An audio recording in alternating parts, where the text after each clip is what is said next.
Número 8. Sexualidad. Miradas superficiales y relaciones líquidas. Octubre de 2023. María G. Ruiz, colaboradora editorial de Dale una vuelta.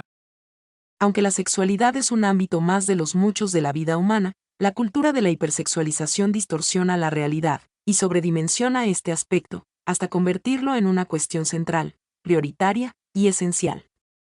Lo cierto es que esta línea de pensamiento tiene relación directa con perspectivas freudianas ya refutadas, relacionadas con el concepto de represión sexual del psicoanalista de Viena. Si bien la actividad sexual es necesaria para la supervivencia de la especie, no lo es para la existencia del humano individual. Y en ese sentido, no es científico decir que relacionarse sexualmente sea una necesidad. En el libro Neoliberalismo sexual, el mito de la libre elección, Ana de Miguel explica: la sexualidad nos remite a una disposición natural, pero, desde luego, no es una necesidad al igual que lo es el comer y el beber. Dice la nota al pie. Se atribuye de forma recurrente a Vladimir Lenin, líder de la Revolución Soviética, la equiparación entre las necesidades sexuales y las de líquidos como el agua. Millones de personas no han tenido o no tienen durante temporadas vida sexual, y ahí están, mostrando una pasmosa vitalidad. Sin embargo, lo que sí existe es la falta de herramientas para navegar y entender nuestras emociones, y el uso de la actividad sexual para generar, por ejemplo, hormonas de placer, como la dopamina, como intento para evadir lo que sentimos y la realidad que estamos viviendo, o para camuflar carencias afectivas y otros problemas de salud mental. Varios expertos en psicología y sexualidad explican el vínculo entre el trauma, muchas veces no reconocido y no procesado, y la tendencia a la hipersexualización como mecanismo para lidiar con problemas psicológicos, así como su impacto en la persona que lo sufre y en sus relaciones.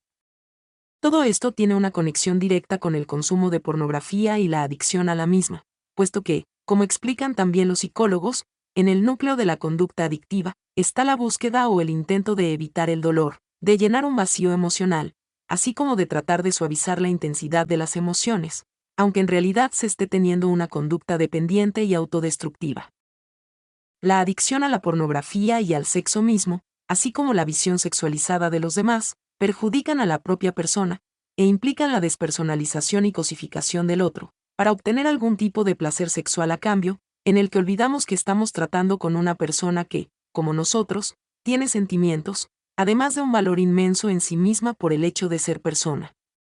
Pasamos entonces a mirarla y tratarla como un objeto que podemos utilizar como y cuando queramos, para cubrir nuestras apetencias físicas o psicológicas. Es decir, pasamos a instrumentalizarla, con todo lo que ello supone. Si tratamos a las personas como objetos, algo que por naturaleza propia no son, nos relacionamos indebidamente e insatisfactoriamente. Caemos en la banalización y la superficialidad de los vínculos, que conecta con lo que el sociólogo Zygmunt Bauman retrata como relaciones líquidas. Si los demás son cosificables y reemplazables, se imposibilita la creación de vínculos genuinos, y nos movemos en un mundo donde cada vez es más complicado encontrar relaciones sanas, o lo que desde la teoría psicológica se conoce como apegos seguros. A su vez, en esta hipersexualización, se banalizan todos aquellos vínculos afectivos no sexuales, volviendo cada vez más complicado el desarrollo de relaciones auténticas, profundas y estables, en el terreno de la amistad, la fraternidad o incluso la familia. Se pierde también de vista uno de los asuntos clave a la hora de construir relaciones, que los vínculos son cualitativos, y no una cuestión de roles, sino que se construyen de manera individual, y se cuidan y mantienen, o se abandonan y rompen, en función de cómo elegimos interactuar en ellos. Sigue así el círculo vicioso, en el que, ante el detrimento e infravaloración de las relaciones, se hace cada vez más fácil encerrarse en uno mismo, caer en el vacío e insatisfacción emocional, en las carencias afectivas, y en los malos hábitos o adicciones. Un caldo de cultivo perfecto para que se siga mirando a los demás de un modo superficial, donde la sexualización, la cosificación y la gratificación momentánea se pongan por delante de la ética, de la empatía, de lo que trasciende, y en definitiva, de las personas. Racismo y pornografía. Mayo de 2023. En la primera semana de marzo, Françoise Vergès, politóloga francesa antirracista y feminista, escribió un artículo en Le Monde, con motivo de un encuentro con mujeres de la industria pornográfica que denunciaban la violencia racial que habían sufrido. Aunque describe el poder económico de la industria pornográfica, denuncia en este artículo el dinero que ha movido específicamente el racismo en el mundo de la pornografía. También expone que el hecho de que se realicen grabaciones explícitamente racistas y se organicen las categorías de forma racializada, refleja que la sociedad actual, ella habla de Francia y de su historia como país colonial, ejerce violencia racista. Como todas las webs que ofrecen contenido pornográfico a sus usuarios, Pornhub ofrece contenido clasificado en categorías, y cuantas más, mejor.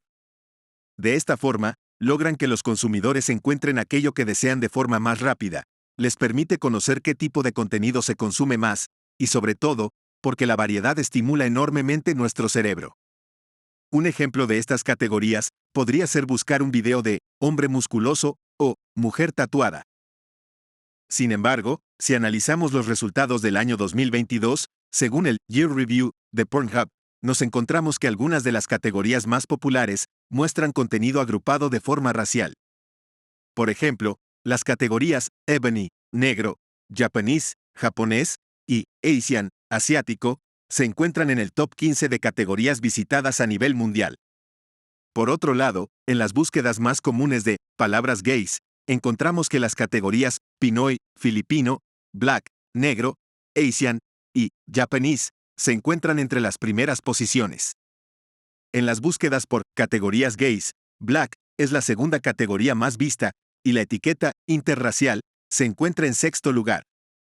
Así pues, no deja de sorprender que mucho del contenido más visto en una de las webs pornográficas con el mayor número de visualizaciones y usuarios del mundo esté clasificado de forma racial.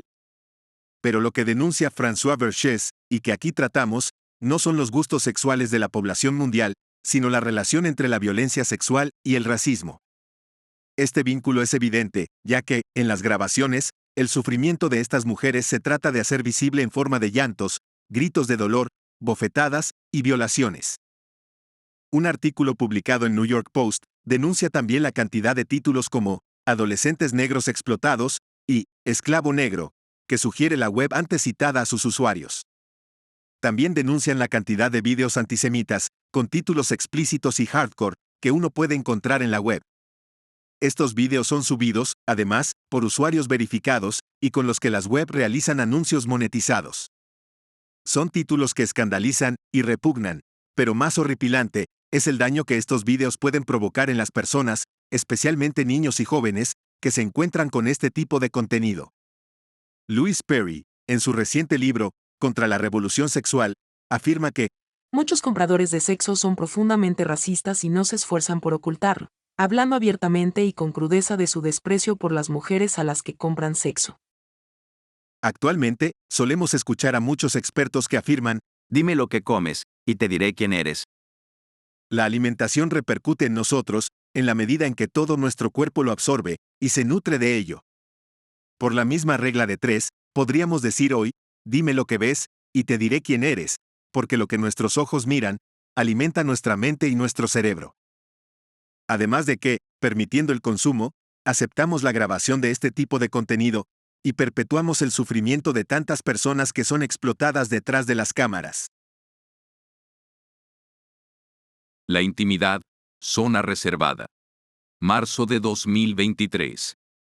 La Real Academia Española define intimidad como amistad íntima, y en su segunda acepción recoge zona espiritual íntima y reservada de una persona o de un grupo, especialmente de una familia. En general, reconocemos que algo es íntimo cuando genera conexión, cercanía y comprensión, tanto con uno mismo como con otras personas. Algo íntimo es algo que forma parte de nuestro mundo interior. Por eso, las personas con las que decidimos compartir intimidad son personas que consideramos merecedoras de esta gran confianza, ante las que elegimos mostrarnos vulnerables. Pero esta percepción de lo íntimo no se refiere solo al interior de la persona, sino que abarca también el cuerpo. Entendemos que somos un continuo, donde el cuerpo, los afectos y emociones, el espíritu, no van por libre, sino que juntos constituyen un todo. Por esto, el cuerpo forma parte de la intimidad personal de cada uno. Lo corporal, de hecho, se corresponde con una imagen visible de nuestra persona, un reflejo de nuestro yo personal. La sexualidad, en este aspecto, está intrínsecamente unida a la intimidad. Aunque el cuerpo es nuestra parte más visible y externa, también es la que guarda o protege esa intimidad. Por eso, el acto sexual no es un mero encuentro físico, sino que implica un proceso psicológico y relacional, una entrega a la otra persona. Es importante conocer al otro de manera saludable, aprender a admirar su persona, tanto interior como exteriormente, con el fin de generar esa complicidad necesaria de una relación sexual satisfactoria. La intimidad de la pareja, de esta forma, no es simplemente un contacto sexual, sino que conlleva conocerse uno al otro, complacer a tu pareja y que ella también lo haga, comunicación sana, admiración mutua, así como compartir gustos, valores, y buscar actividades y espacios agradables para ambos. El acto sexual expresa lo que las palabras no alcanzan a expresar, nuestro yo más íntimo. Pero para que sea completo, cuerpo y espíritu tienen que ir en sintonía. Con la pornografía, se rompe la intimidad de las relaciones, ya que se expone lo íntimo fuera de lugar, fuera de escena, de aquí la palabra obscena, anulando la conexión física y emocional entre las personas. Se rompe con esa relación continua entre lo corporal, lo emocional y lo espiritual. El cuerpo va por libre, ajeno a la historia de la persona, a sus sentimientos, aspiraciones, debilidades, etc. Asimismo, se rompe también con el respeto de los límites del individuo durante el acto sexual, porque se elimina la comunicación entre las personas. En imágenes parece que todo está permitido y que es placentero. En este sentido, cabe destacar la importancia de cultivar la interioridad y valorarla como el primer paso para proteger y defender la intimidad. De la misma manera que instintivamente preservamos nuestra intimidad, también debemos respetar la de otros. Forzar a alguien a manifestar su yo más íntimo, en contra de sus deseos, es probablemente la manera más violenta de atentar contra la dignidad de la persona, porque es exponerla públicamente y privarla de lo que solo le pertenece a ella, su intimidad. Sexo con todas sus letras. Marzo de 2022. Imagina por un instante que se interrumpe la velocidad e intensidad con la que se mueve nuestro mundo, y se lanzara a la calle esta pregunta: ¿qué es vivir plenamente la sexualidad? Las respuestas serían bastante variadas. Muchos dirían que es hacer lo que se te venga en gana con respecto a tu vida sexual, siempre y cuando hayas tomado la decisión libremente. También habría quienes argumentarían que es la vivencia de tu vida sexual, con la finalidad de conocerte mejor a ti mismo y a tu pareja, para poder determinar si sois enteramente compatibles o no. Por otra parte, estarían quienes dirían que el sexo más elevado solo se da cuando uno es fiel a su pareja, abierto a la fecundidad. Quizá la imposibilidad de llegar a un consenso reside en que se reduce la sexualidad a solamente la dimensión corporal genital de la persona, y se deja de lado que ésta cuenta también con una dimensión psicológica, emocional y espiritual, y que no es posible decidir cómo un estímulo del exterior afecta a nuestro interior.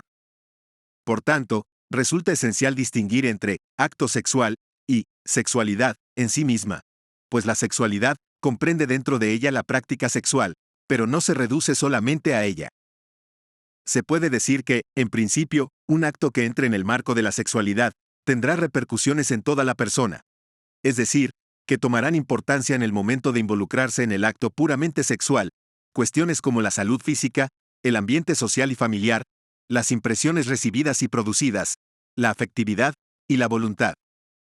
En consecuencia, para que se pueda considerar que se vive la sexualidad de un modo más global, integral, debe ser vista como un acto de plena voluntad y con responsabilidad, pues no solo están implicadas estas dimensiones dentro de uno, sino también dentro de la otra persona con la que se lleva a cabo el acto sexual. Entonces es posible argumentar que una persona que voluntariamente decide no llevar a cabo el acto sexual hasta que se cumplan estas dos condiciones enteramente, está viviendo su sexualidad de manera plena, pues es capaz de realmente darse al otro, y de responsabilizarse de todas las consecuencias que traiga consigo. Al mismo tiempo, aunque la persona se entrega en su totalidad al momento del acto sexual, sigue conservando su individualidad, su libertad y sus cualidades propias, por lo cual, la sexualidad es considerada incomunicable, pero orientada enteramente al diálogo interpersonal y a la complementariedad del uno con el otro. Es esencial, por tanto, entender al otro como un fin en sí mismo, y como una persona con un valor y dignidad igual al tuyo, no como un mero objeto de placer. Se debe entender, entonces, a la sexualidad como un acto con y para el otro, no solo por el otro o gracias al otro. Todas las definiciones planteadas al inicio tienen algo de cierto. En primer lugar, la sexualidad te permite conocerte a ti mismo y al otro, haciendo notar la incomunicabilidad, la complementariedad y la apertura al diálogo interpersonal. Por otro lado, implica decidir libremente con quién, cómo, cuándo y dónde llevas a cabo el acto sexual, permitiendo que se cumpla la condición de libertad. Y, por último, al cumplirse enteramente la condición de la responsabilidad, ésta se puede llevar a cabo en un plano de fidelidad y fecundidad. No obstante, ninguna de estas agota en sí misma lo que es la sexualidad. En conclusión, para poder decir con toda verdad que se está viviendo plenamente la sexualidad, se deben tomar en cuenta todos los factores, y cumplirse todas las condiciones antes mencionadas, si no, solamente se estará llevando a cabo un acto sexual más. De una sexualidad sana y natural depende el grado de dignidad y humanismo de las nuevas generaciones que procreamos y educamos. José Antonio López Ortega. Pornografía y violencia. Sinónimos. Marzo de 2022. Mónica López. El porno representa un modelo de sexo jerárquico atravesado por la deshumanización y violencia contra las mujeres. Mónica Alario, 2020. En Dale una vuelta, hemos querido darle un repaso más a la relación inequívoca entre violencia y pornografía. Hoy analizamos algunos argumentos razonables por las que la pornografía es una forma de reproducción de la violencia sexual contra niñas y mujeres, inspirándonos en la obra de Mónica Alario. El esquema del porno encuentra las diferencias entre pornografía, prostitución y violencia sexual. Sorpresa, no hay. Todas representan la relación de poder ejercida por medio del sexo contra la mujer o niña. La pornografía no va de sexo, va de abuso. La prostitución es más de lo mismo, por mucho que se quiera argumentar lo contrario. Desigualdad llevada al terreno del sexo. La trampa está en pensar que el porno contiene algún atisbo de libertad sexual. Todo lo contrario, es una de las representaciones más retrógradas y vejatorias que puede existir sobre la actividad sexual. El esquema de la pornografía. 1. El hombre es el sujeto el cual tiene un deseo sexual, y/o de poder. 2. El hombre siempre acaba satisfaciendo su deseo, independientemente de la voluntad de la niña o mujer involucradas. No existen videos en los que el hombre no lleve a cabo sus deseos, cuales sean. Sin embargo, no ocurre lo mismo cuando hablamos de mujeres. De hecho, el porno llega a sexualizar la resistencia de la mujer o la niña a la práctica sexual. La red está llena de videos en los que la mujer dice claramente, no, pero los deseos del hombre siempre son satisfechos. 3. Mujeres y niñas como objeto. Cosificadas. Deshumanizadas. Si el no de la mujer no es válido en la pornografía, entonces el sí es totalmente irrelevante. Por lo tanto, el propio esquema del porno niega el derecho humano de las niñas y mujeres a una vida libre de violencia. La doctora apunta a 2 estrategias por las cuales la pornografía reproduce la violencia sexual. Vamos a verlas. Estrategia número 1. La invisibilización de la violencia sexual contra las mujeres. En la pornografía encontramos, en su gran mayoría, historias en las que la mujer dice que no quiere tener relaciones sexuales al principio, pero con la insistencia del hombre, por medio de presionar, chantajear, coaccionar, la mujer acaba por transformar su no en indiferencia, y después de la indiferencia, parece que ella comienza a disfrutar del sexo, o por el contrario, si dice que no, será humillada. Toda esta narrativa tan manida en el porno enmascara la violencia sexual como si fuera sexo puesto que ha habido coacción, pero se ha seguido erotizando la situación. Poco a poco se van difuminando las líneas entre el no y el sí. El no de la mujer lo convierten en un sí. Este mensaje es muy peligroso, porque enseña a los hombres a insistir, ya que las mujeres no tienen claro lo que desean. o, En el fondo lo están deseando, pero se hacen las difíciles. por otro lado, las mujeres recibimos 3 mensajes. 1. Normalizamos que los hombres sean muy insistentes. 2. Nuestra voluntad no importa, y puede ser modificada a su antojo. Y 3. Si nos resistimos, va a ser peor. Muchas mujeres pueden verse reflejadas en la situación, en la que acabamos cediendo a mantener relaciones por no discutir más, o no sufrir más violencia, aunque no queramos. Esto es una realidad diaria. No se respeta nuestro no, porque está desvirtuado por la pornografía.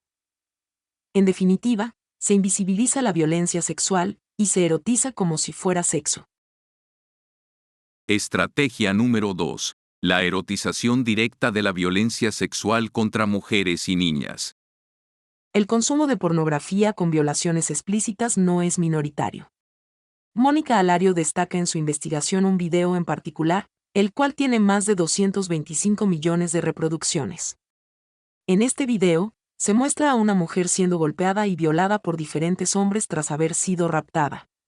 Ella no muestra ningún tipo de placer, sino que se resiste, grita y llora. La red está repleta de videos de este tipo, así que la excusa de que es algo minoritario ya no es válida. ¿Qué está pasando? ¿Cómo es posible que la gente pueda excitarse con algo así? El problema es que la pornografía siempre te hace ir a más. Te hace erotizar niveles de violencia cada vez más elevados. El porno hace ver que violar a una mujer es sexualmente excitante, porque reproduce el mismo esquema que hemos visto al inicio del texto. Representa el dominio del hombre sobre la mujer, y es capaz de sexualizarlo. ¿Por qué el porno se ha convertido en un espacio de violencia contra la mujer, si cada vez hay más igualdad en la sociedad? Es cierto que ha habido grandes avances formales para alcanzar la igualdad de la mujer. Por ejemplo, a partir de 1978 en España, la mujer pudo abrir una cuenta bancaria o hacerse el DNI, sin la aprobación de su marido, padre o hermano. Mientras que la mujer gana el terreno público del que se le ha privado ilegítimamente, el patriarcado se infiltra en otras áreas para poder seguir existiendo. Es decir, si la dominación masculina no se puede seguir dando en los espacios públicos, se transfiere a lo íntimo, lo personal. La masculinidad ha encontrado la sexualidad como medio para seguir demostrando su superioridad. De ahí la pornografía, que ha conseguido dominar la narrativa sobre lo que es sexo. Ha logrado deformar el deseo sexual. Hasta tal punto nos han colado, que la violencia sexual contra la mujer es apetecible. Es decir, que la pornografía no es otra cosa que el vínculo entre la sexualidad y la masculinidad. Por tanto, es de esperar que erotice el poder masculino sobre el femenino. A mayor poder, mayor excitación. Sin embargo, por si a alguien aún le parece que la pornografía pueda tener un origen de igualdad y respeto, recordemos que la primera película pornográfica, mainstream, se rodó a punta de pistola contra la actriz Linda Lovelace. Tras destapar los abusos que sufrió durante la grabación, dijo: Cada vez que alguien ve esta película, está viendo cómo me violan. Desde el origen del porno, el abuso del hombre sobre la mujer ha sido una constante. Nunca fue una herramienta para la liberación sexual de nadie. Ha sido, y es, una forma de opresión contra la libertad de la mujer, que juega con la ventaja de suceder en un espacio íntimo, por lo que es más difícil politizar, aunque no imposible. Construcción del deseo. Erotización de la infancia desde la violencia. Para entender estos dos puntos siguientes del artículo, es importante matizar que el deseo sexual se puede modificar y construir. Esto se debe a la neuroplasticidad de nuestro cerebro. Cosas que a priori nos parecen horribles, pueden llegar a ser erotizables por medio de la pornografía. Otro asunto terrible de la pornografía es la erotización de la infancia. El porno está lleno de contenido en los que la actriz parece menor de 18 años, o en los que si la actriz parece adulta, su entorno es infantil, como uso de coletas, uniforme del colegio, o peluches en la cama. Lo más dramático es que esta estética pertenece a la pornografía más popular. No es ningún fetiche que consumen los pederastas, no, es lo primero con lo que te encuentras al abrir estas páginas.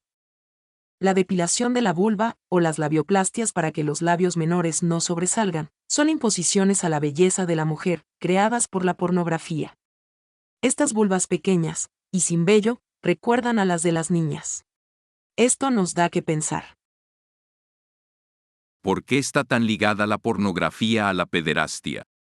De acuerdo con la investigación de Mónica Alario, el deseo sexual masculino construido por la pornografía erotiza la vulnerabilidad femenina, por ejemplo cuando la mujer llora, cuando dice que no, cuando está dormida o inconsciente.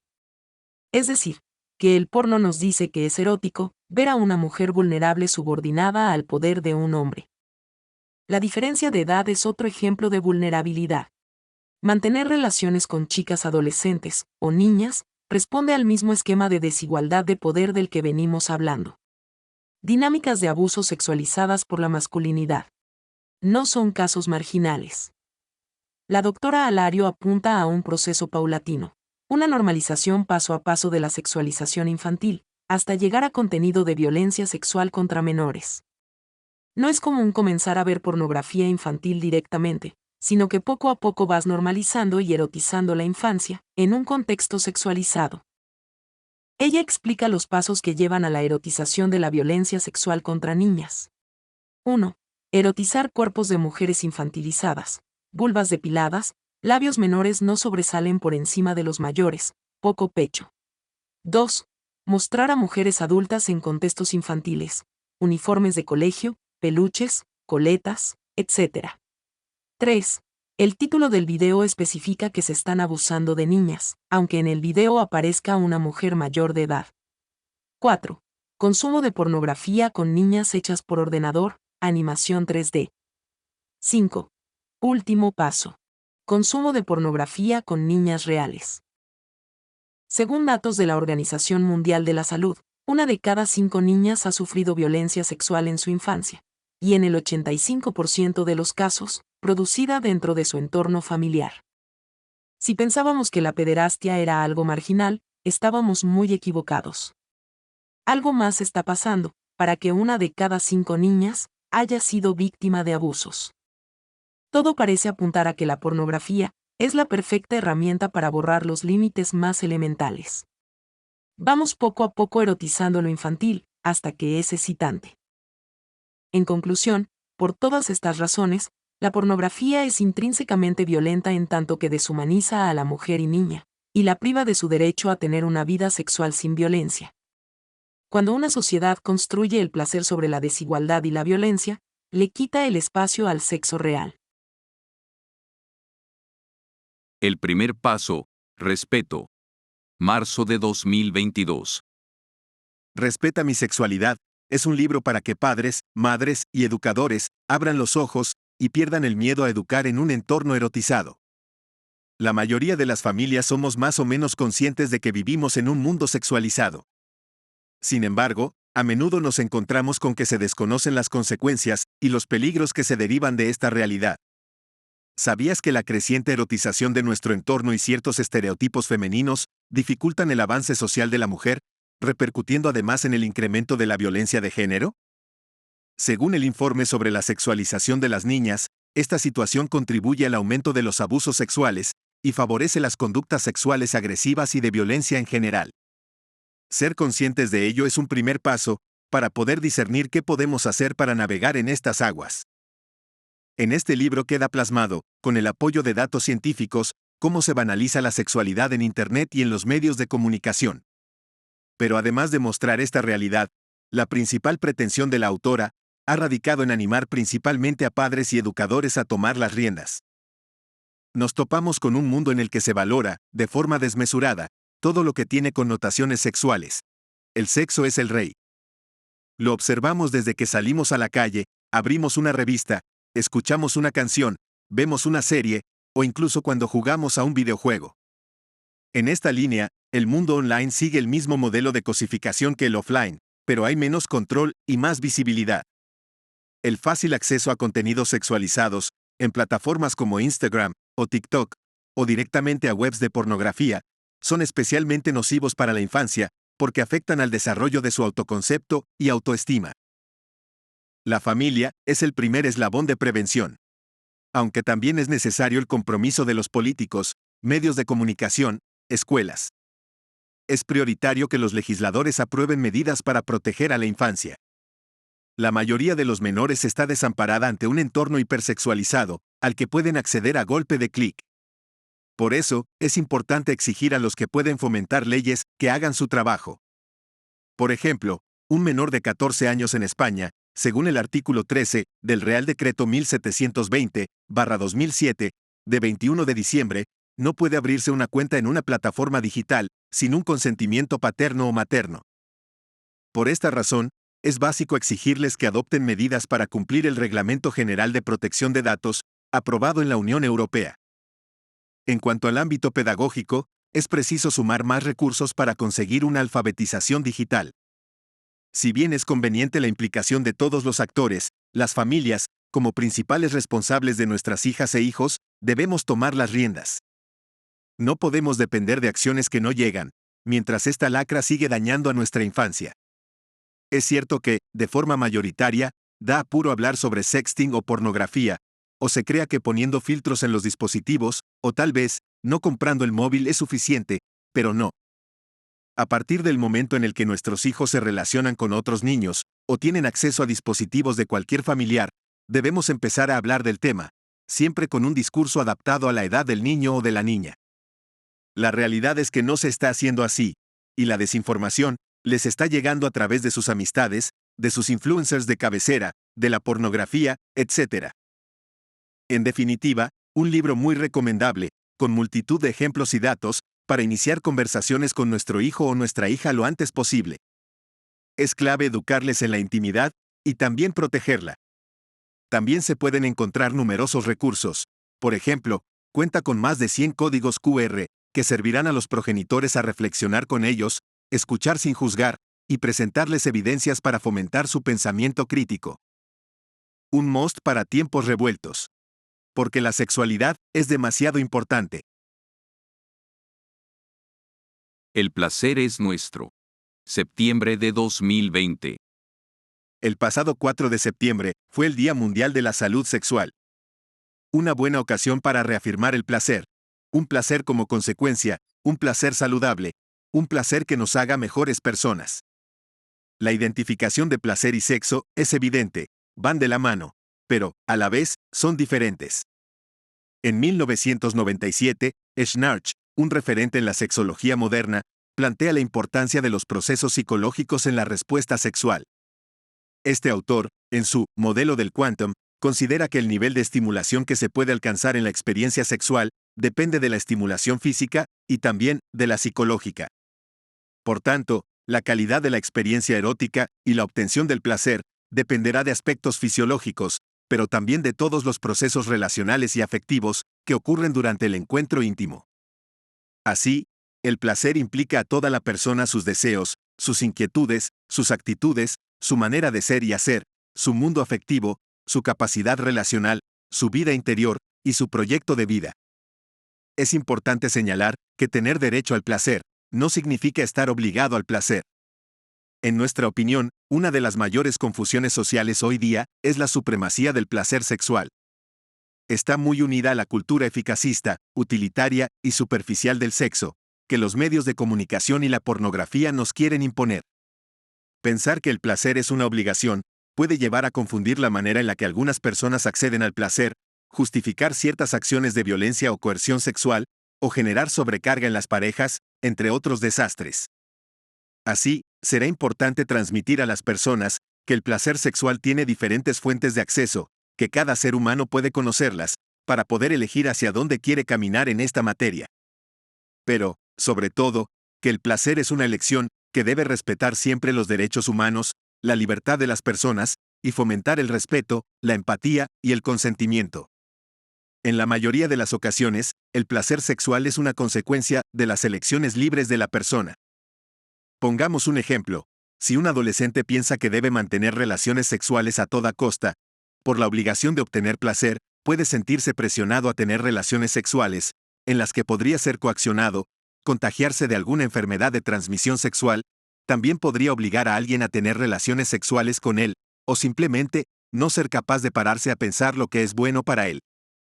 Si enseñamos al adolescente, en primer lugar, que el placer es algo bueno, y que, además, es necesario aprender a elegir cómo, cuándo, dónde, y, principalmente, por qué, con quién, para qué lo está haciendo, el resultado será mucho más satisfactorio, saludable y seguro. Podemos plantear una manera sencilla de entenderlo, a través del siguiente supuesto. ¿Es el placer un fin o una consecuencia? El placer como un fin. Si escogemos la primera opción, y entendemos el placer como el único fin de la expresión y vivencia de nuestra sexualidad, podemos generar confusión y favorecer una toma de decisiones erróneas en las personas que deseen esta obtención del placer. Si el único fin de una relación sexual es el placer, los seres humanos nos convertimos en un mero vehículo para su consecución, dejamos de ser sujetos activos en la relación sexual y pasamos a un segundo plano. El fin es el placer o el bienestar de las personas.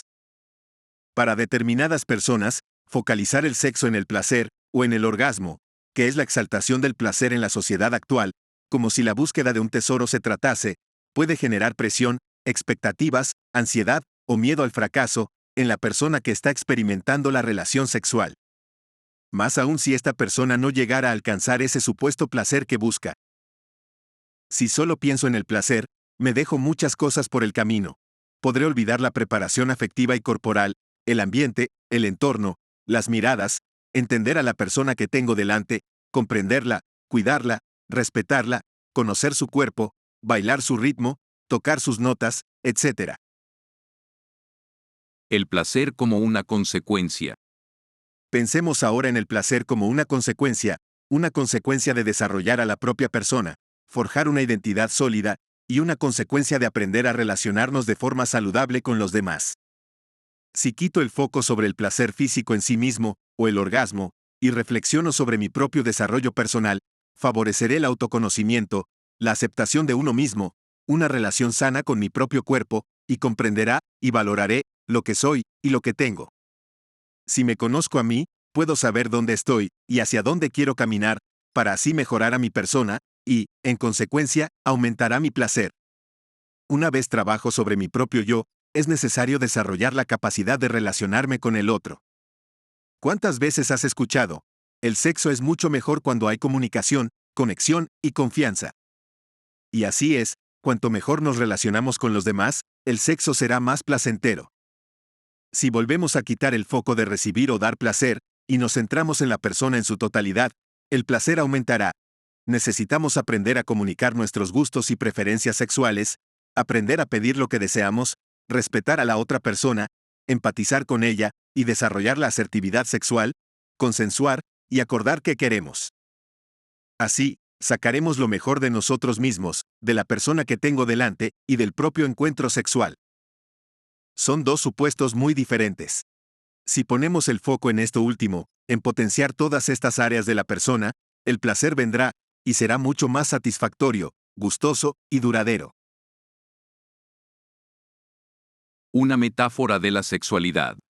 Junio de 2020. Alejandro Villena Moya, psicólogo.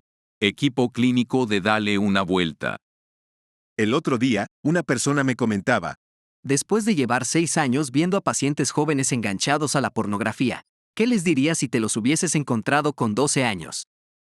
¿Cómo crees que se podrían haber blindado para no caer en esta adicción? mi respuesta fue clara: que tengan confianza con sus padres para hablar de sexo. Pero para ello, los padres tienen que estar disponibles y dedicarles tiempo. Un vínculo sano y seguro entre padres e hijos es la mejor barrera de protección frente a este virus. La formación en sexualidad es uno de los aspectos fundamentales para el tratamiento de estos pacientes. Y un factor de riesgo común, la ausencia de educación sexual por parte de los padres y del colegio, conlleva acudir a fuentes erróneas para aprender de sexo, como es la pornografía.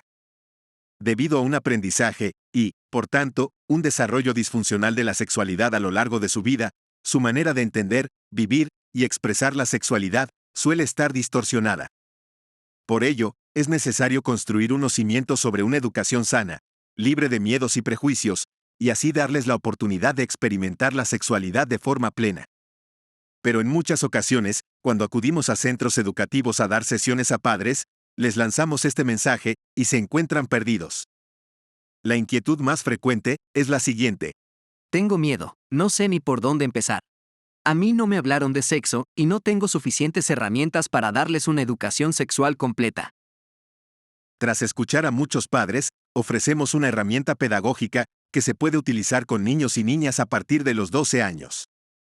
Se trata de una sencilla metáfora de la sexualidad. La mesa redonda del rey Arturo. En la corte del rey Arturo, varios miembros de la realeza se sentaban a debatir sobre las decisiones más importantes. Cada persona tenía su función: equipamiento para la guerra, las armas, la magia, cómo liderar al pueblo, los alimentos o las medicinas más eficaces. Todas las decisiones y aportaciones eran importantes para que la corte funcionase.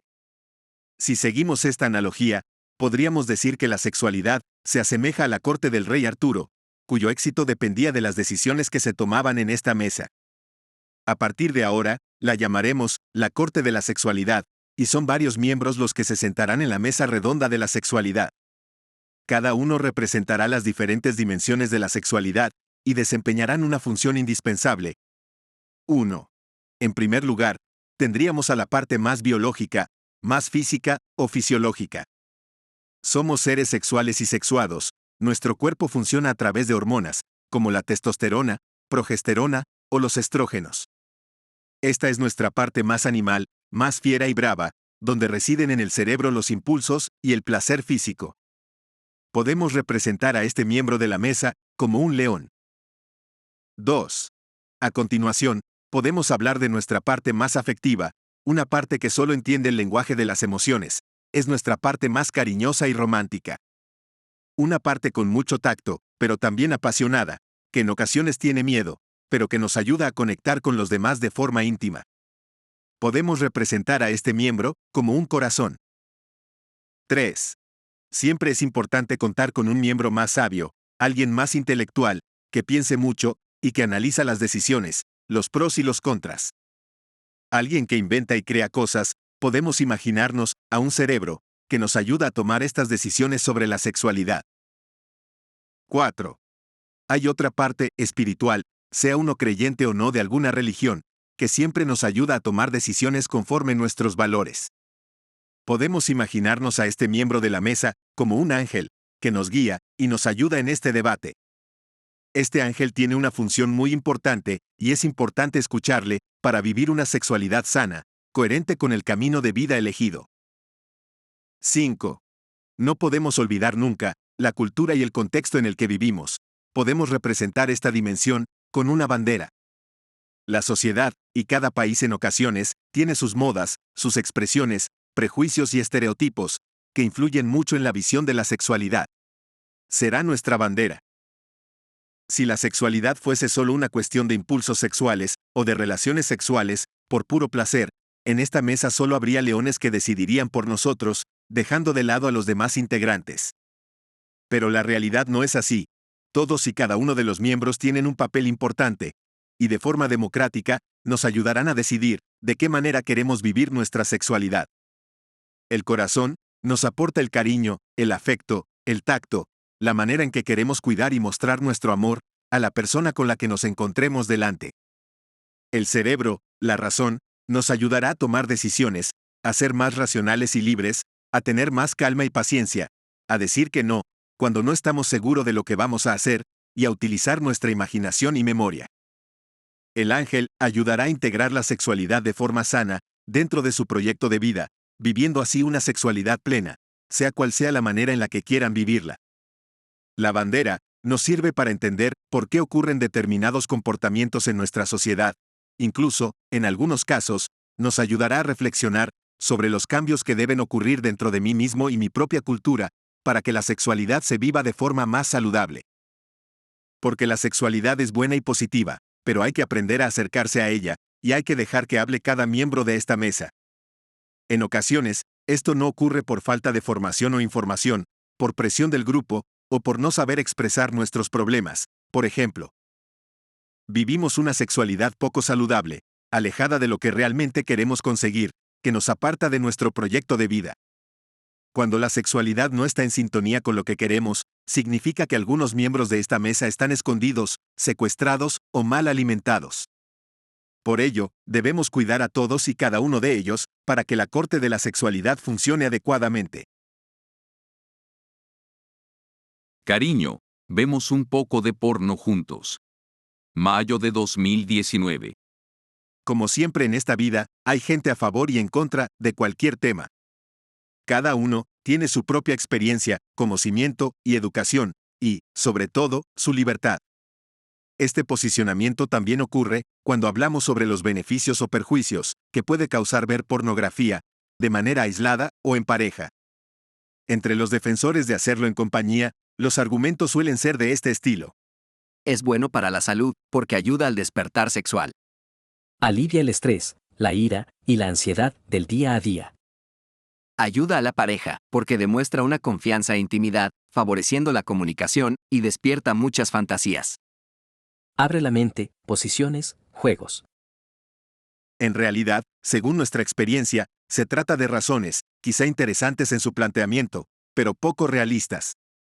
La pornografía reprograma el cerebro, de manera que los consumidores se vuelven menos receptivos sexualmente a su pareja, aunque sean capaces de responder al estímulo de la pornografía.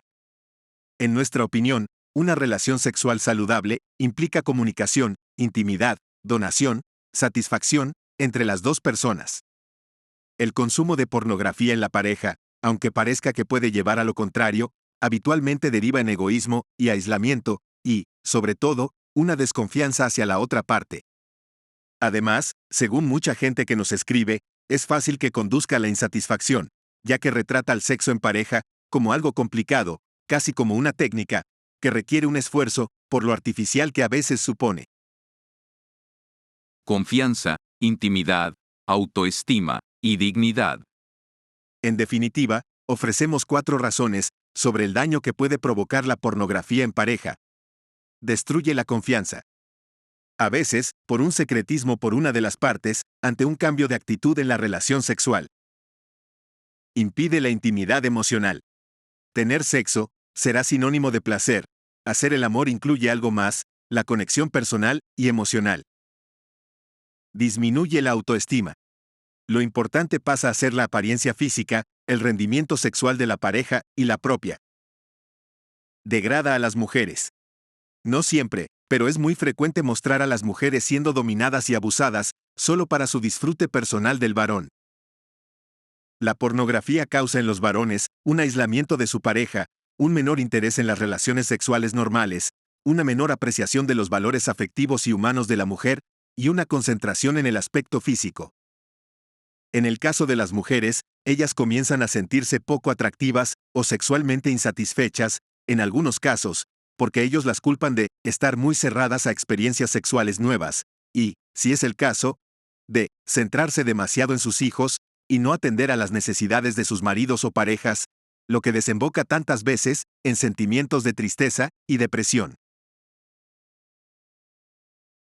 ¿Y qué pasa con la pornografía gay? Mayo de 2019. Mónica López.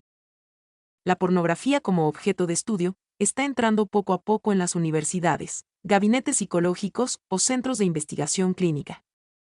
Hace ya décadas desde que surgieron las primeras revistas pornográficas, pero no ha sido hasta la llegada de las nuevas tecnologías, cuando el fenómeno ha experimentado un auge sin precedentes, y, por lo tanto, también sus nocivas consecuencias.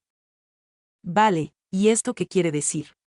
Básicamente, que aún falta mucho por investigar. Los estudios científicos con respecto a este fenómeno se están comenzando a realizar ahora, lo que significa que aún hay muchas consecuencias por detectar y estudiar. Estamos raspando la superficie de sus efectos. Desgraciadamente, no nos sorprende que si los estudios heteronormativos aún son escasos, los relacionados con el impacto de la pornografía en la comunidad LGBTI sean aún más reducidos. Esto dificulta la comprensión del fenómeno a consumidores LGBTI que quieren dejar la pornografía, pues no se sienten identificados con los comportamientos o paradigmas que describen los análisis realizados a pornografía dirigida a heterosexuales. Importante. No es lo mismo pornografía dirigida a hombres homosexuales que heterosexuales, como tampoco es lo mismo la pornografía con temática lésbica, generalmente dirigida a hombres, que pornografía dirigida a mujeres lesbianas, apenas existente. Es importante resaltar esta distinción, ya que los efectos producidos en según qué grupo de personas son diferentes. Pero no desesperemos, hemos encontrado varios artículos muy interesantes. Esta entrada se centrará primeramente en los efectos del consumo de pornografía gay, no LGBTI en conjunto. Más adelante se añadirán entradas relacionadas con el resto del colectivo. Hay que tener en cuenta que el contenido gay constituye un alto porcentaje de la industria pornográfica. Está estimado que entre el 20 y el 30% del porno es pornografía gay. Y esto supone el 30 a 50% de los ingresos totales de la industria. Además, hay estudios que confirman que los hombres gays consumen pornografía con una frecuencia mayor a los hombres heterosexuales. Entonces, si soy hombre homosexual, ¿cómo me afecta el porno gay? Es el porno gay más violento. Aparentemente, la pornografía gay parece liberalizar el estigma social contra la homosexualidad. Sin embargo, existen estudios que afirman todo lo contrario. Este tipo de pornografía refuerza roles de hipermasculinidad, como dominación, control, poder, violencia, etc. De hecho, muchos hombres homosexuales detectan en el porno gay un mayor porcentaje de violencia explícita, la cual puede acabar influyendo en sus prácticas sexuales. Del mismo modo, se ha demostrado que la exposición a porno gay está positivamente relacionada con el refuerzo de roles sexuales tradicionales, o sea, sexistas, entre hombres. Estos roles tradicionales sobre la masculinidad, a su vez, están ligados con actitudes de conformidad ante comportamientos homófobos y misóginos. Es decir, este contenido nos hace más tolerantes ante situaciones de discriminación. Parece paradójico, pero la pornografía gay potencia estereotipos que perpetúan la discriminación. El asunto no acaba ahí. Sabemos que la hipermasculinidad termina distorsionando la identidad de la masculinidad saludable y libre. Pero esto, ¿qué implicaciones tiene? Además de muchas repercusiones sociales, el consumidor acaba tentado a realizar prácticas sexuales no seguras. Y, a su vez, la identificación con roles masculinos y reales disminuye el autoestima y el respeto a uno mismo. El respeto y el aprecio propio son esenciales para cualquier persona, pero, sobre todo, para el colectivo LGBTI. En la juventud, es imprescindible ganar confianza para poder salir del armario de una forma no traumática. Y esta es una manera de prevenir el alto porcentaje de suicidio en jóvenes LGBTI. En resumen, esta distorsión de la idea de lo que significa ser un hombre que vende el porno gay no ayuda a ganar confianza en uno mismo, sino todo lo contrario. Esto se relaciona con otro de los efectos de la pornografía gay sobre sus consumidores, la afectación a la propia percepción de sus cuerpos. Varios estudios aseguran que el consumo de este tipo de pornografía en hombres gays está positivamente relacionado con la ansiedad social sobre su físico e insatisfacción sobre su cuerpo. Y lo que es más, a mayor consumo de pornografía, mayor es la actitud negativa sobre el cuerpo, y mayor la tendencia a sufrir síntomas de depresión o de ansiedad. El porno gay funciona como potenciador de los roles sexistas, genera insatisfacción con el cuerpo, falta de autoestima, fomenta el racismo y la discriminación por edades, promueve comportamientos violentos y prácticas sexuales inseguras. Y podríamos seguir con un largo etcétera, pero creo que nos hacemos una idea. Al fin y al cabo, lo que consigue el porno gay es legitimar la opresión del colectivo gay sobre sí mismo. Es un arma de doble filo. Crea una falsa ilusión de libertad sexual y diversidad en la sociedad, pero acaba promoviendo los mismos estigmas de los que la comunidad gay pretende liberarse. No hay que dejarse engañar, la pornografía gay es una visión deformada e irreal de la homosexualidad, simplista, basada en clichés y estereotipos sexistas que perjudican a todos. Tomar conciencia de ello es el primer paso. Aún estamos a tiempo de recuperar una sexualidad sana y comprometida con el respeto mutuo. Las 1000 caras del sexo. Octubre de 2018. El sexo es bueno, sí es bueno. Una afirmación que, por otra parte, sirve para cualquier aspecto de la vida. Así comenzamos algunas de las sesiones que realizamos para madres, padres, profesores, monitores y adolescentes. Este mensaje puede levantar ampollas, suscitar críticas o recibir algún que otro halago. En cualquier caso, es el pilar fundamental del 50% de nuestro lema, Start Sex. Esta idea pretende ser sugerente, pero, a la vez, educativa y formativa. La sexualidad juega un rol positivo y maravilloso en la persona, que abarca mucho más que solo el sexo o las relaciones sexuales. Por ello, para entender bien la sexualidad o el sexo, debemos aprender a conocer todas sus dimensiones, porque todas cuentan y todas suman. Biológica. Esta dimensión es la más evidente. Todos tenemos un cuerpo, excepto casos extraordinarios, con un sistema hormonal, fisiológico, un aparato reproductor. Esta dimensión es la más animal, la más impulsiva, la más fiera, la más brava, es nuestro león o nuestra tigresa. Aquí interviene la respuesta sexual y el placer sexual, pero no es lo único que condiciona el que nos sintamos bien con respecto al sexo, sino, simplemente seríamos un animal mamífero como otro cualquiera. Afectiva. Todos tenemos un corazón en sentido metafórico, no solo biológico. Esta es la dimensión más sentimental, más afectiva, la parte cariñosa y romántica, la parte que comparte intimidad y apego. Aquí residen los sentimientos y las emociones hacia la sexualidad. Cognitiva. Es la dimensión inteligente de la sexualidad, el cerebro que piensa, que determina unos valores, unas creencias, unas actitudes, de forma más cognitiva.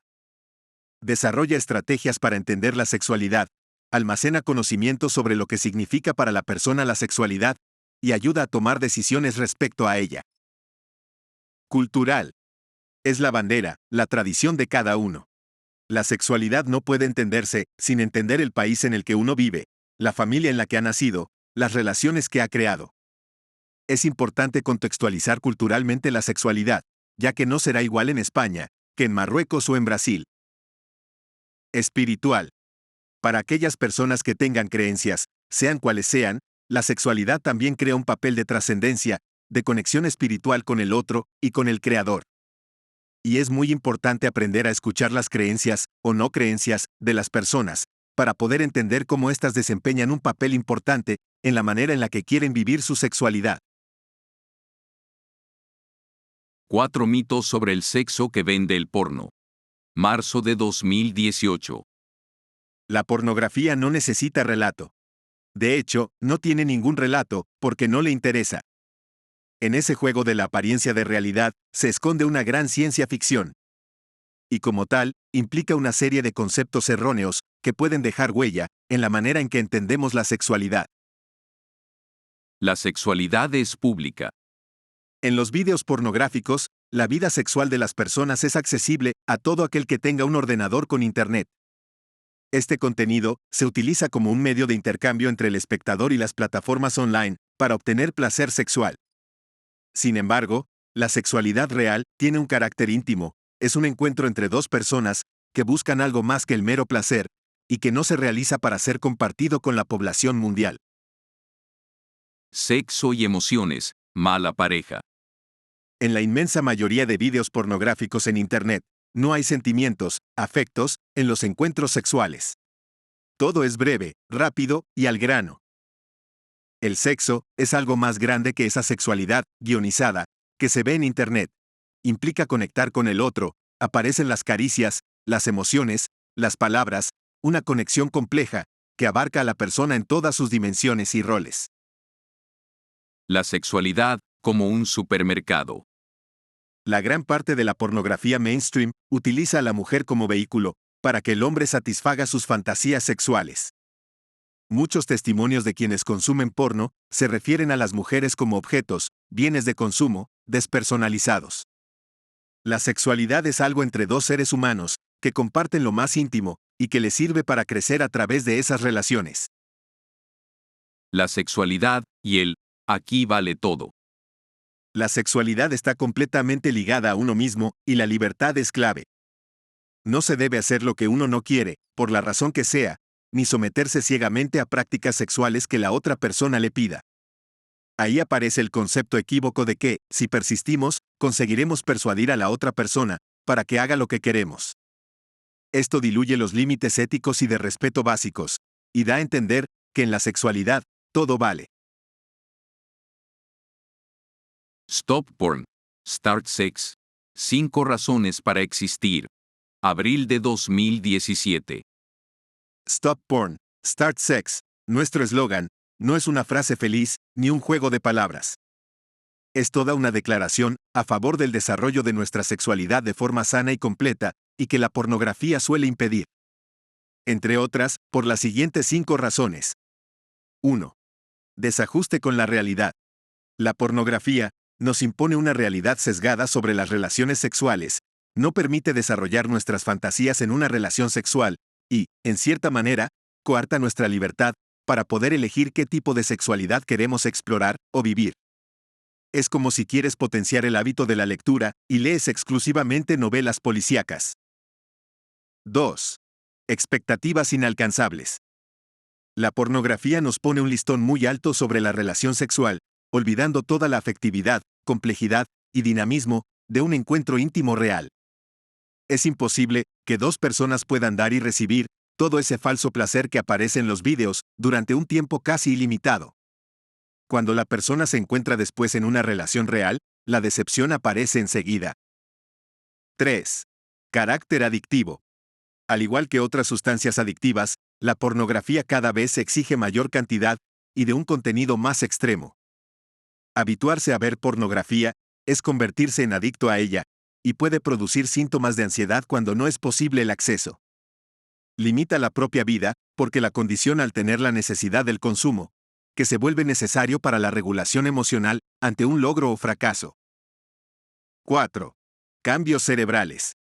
Como ocurre ante cualquier imposición externa, el cerebro actúa de forma pasiva, recibiendo un bombardeo de información sexual repetitiva, que no le requiere ningún tipo de esfuerzo. Además, el sistema dopaminérgico se acostumbrará a estas descargas de placer, reduciendo la tolerancia ante los estímulos sexuales y alterando sus circuitos de recompensa. 5. Relaciones dañadas. Muchos estudios determinan que el consumo de pornografía puede influir en la relación de pareja, tanto porque una parte se puede sentir traicionada si lo haces a solas, como porque la calidad de las relaciones va a disminuir si existe un consumo abusivo. La capacidad para relacionarnos con una persona real queda mermada, y necesitará estímulos similares a la pornografía para alcanzar la excitación. Erotismo y porno. Grandes diferencias. Agosto de 2016. Leandro Pérez Martín, psicoanalista. El consumo de pornografía en la sociedad occidental de nuestros días es considerado una conducta normal, benévola e, incluso, beneficiosa. El presente artículo tratará de indagar en las diferencias fundamentales entre pornografía y erotismo, intentando poner de manifiesto la importancia del relato simbólico que requieren las relaciones humanas, del que el erotismo da cuenta, mas no la pornografía. Cabe hacerse una pregunta respecto a lo que se entiende por pornografía. ¿Es El nacimiento de Venus, de Botticelli, o El David, de Miguel Ángel, pornografía? Y consecuentemente, ¿es el simple hecho de mostrar un cuerpo desnudo un acto pornográfico? Todos los indicadores, a saber, estéticos, éticos, teóricos, etc., nos llevan a pensar que no. Que lo que Botticelli o Miguel Ángel hicieron fue algo diferente a la pornografía tal y como se entiende hoy, algo trascendente. Una prueba es que se sigue viendo como bello hoy en día, y que poco tiene que ver con la posible excitación sexual que la visión de un cuerpo humano puede provocar en los otros. El ser humano es un animal simbólico. Esto quiere decir que no conoce nada del mundo que lo rodea, si no lo asume representacionalmente. Y esto, por supuesto, incluye su sexualidad. Pongamos un ejemplo de ello. Una persona se ve atraída por un vestido en un escaparate. Lo desea. Pero, ¿desea el vestido en sí? ¿Es ese rojo carmesí lo que le atrae? ¿El talle quizás?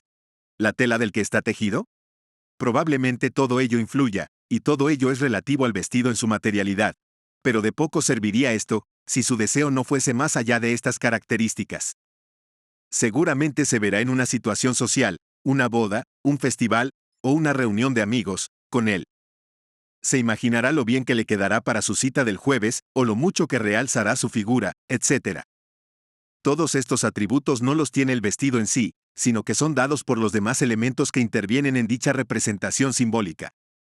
Se crea entonces el deseo por la representación a la que se asocia, la misma que a su vez condensa más características, aparte de la mera materialidad del vestido. Y es desde esta perspectiva la de que el deseo necesita un relato, desde la cual vamos a enfocar la diferencia fundamental entre erotismo y pornografía. Siguiendo a Moshe T. en una de sus declaraciones. Evidentemente, ni la pornografía, ni la novela con ingredientes de lo que se ha dado en llamar género verde, tienen nada que ver, en general, con el erotismo, ni mucho menos con la literatura entendida como manifestación artística. Es más, así como el erotismo está íntimamente ligado a la obra de arte en general, ya sea literaria, o pictórica, o escultórica, la pornografía, por el contrario, rara vez guarda relación con lo artístico, y pocas son las novelas o relatos pornográficos de los que podamos afirmar que posean una calidad literaria digna de tenerse en cuenta. El erotismo que pueden desprender pinturas, estatuas o films dan cuenta de un relato, un texto simbólico. Cuentan una historia con la que el espectador se identifica y engancha. Aquello que lo atrae tanto es la historia misma, el saber de su final, y, por último, apreciar o intuir que hay algo que se escapa a la mirada, al oído, a los sentidos en general. Algo que no puede aprender y que le toca emocionalmente. Como un misterio insondable o prohibido. Y es que la sexualidad humana tiene mucho de misterioso. Algo que nos hace gozar y que nos atormenta al mismo tiempo.